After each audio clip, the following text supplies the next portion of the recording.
Bill. Appreciate it. My mausoleum, yeah, we'll get to that.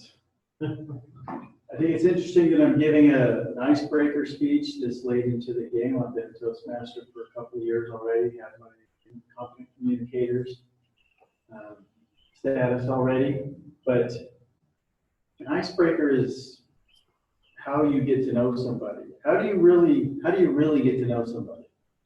I'm not going to lay my soul bare or anything at this point, but if you really want to know somebody, what can you do? You walk, some people might suggest you walk in their shoes for a while. You could get married to them. That would get you to have you get to know somebody. Hopefully you get to know them before you get married. But once you're married, it goes to a whole new level. You could share a jail cell with someone. That'll get you to know them. I found that going on a trip abroad is a great way to get to know somebody too, because after a while, the politeness kind of wears off, and you're in a thing, and you're stuck in it for a certain amount of time, and things start to get real. That's how you can get to know someone also. But I know of a better way. As a competent communicator, I'm taking the first step on the pathways track toward leadership development, as Phil stated. This icebreaker is designed to get to know who Lance is. Now, when we try to get to know each other, so to speak, we have a little ritual as humans. We show each other the parts of life that we want seen, not necessarily the messy bits, until we pass away. Pretending is over. When you pass away, there's no more posturing or positioning yourself as the person you want to be seen as. Now, all that's over. The messy bits come out. The only thing left is what other people will say about you. That's when you know somebody.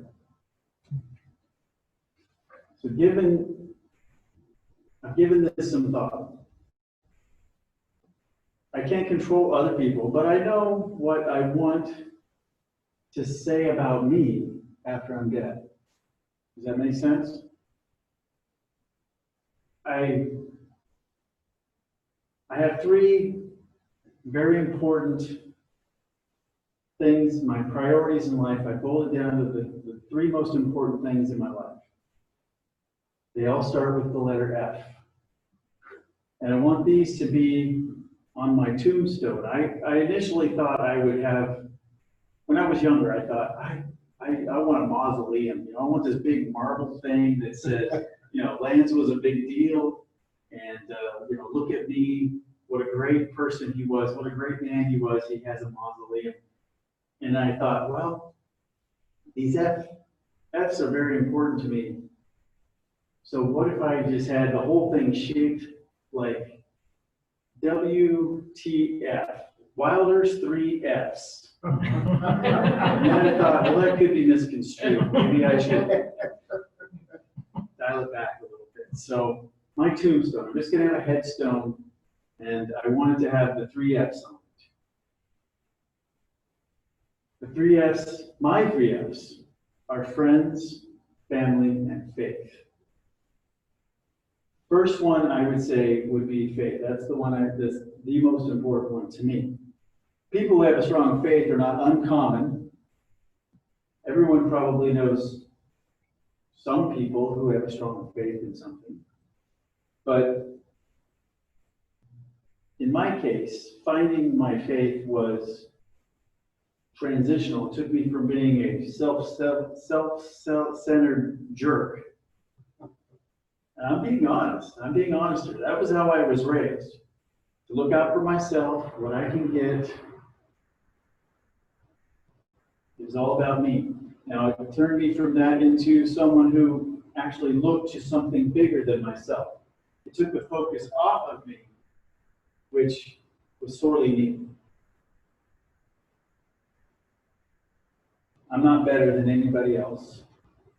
I'm just really grateful for the change that happened because of this. It took my focus off myself. And that opened a whole world that I never saw before, that I never was interested in before. I began to see the value of it.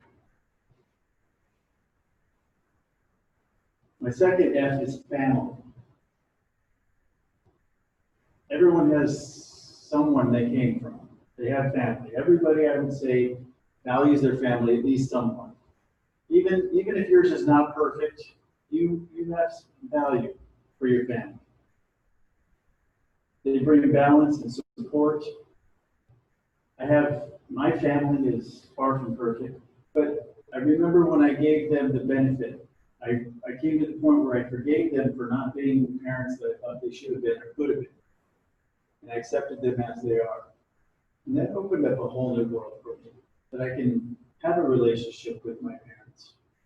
And I love my family, my kids, and everything it brings a grounding to me when I forget to get God's advice on something. They're my safety net that keeps me balanced. Friends is the third F. My faith encourages both family values and friendships, relationships with other people, even of all walks of life, not restricted to people who share my faith. Those outside my agenda bring a deeper meaning to my life. I understand how other points of view work and how my point of view is not perfect. I don't see everything, so you need other people.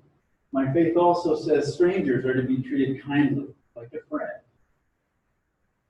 Friends are invaluable. By imagining my tombstone, I can aim my actions towards something bigger than myself. Three things that are bigger than myself. A tombstone will say a lot of nice things about a person, especially since we can write it ourselves. The real you is represented in other people. So give it some thought. My tombstone will reflect my priorities during life. But give some thought to what you want on your tombstone. And live like that's already true. Mr. Toastmaster.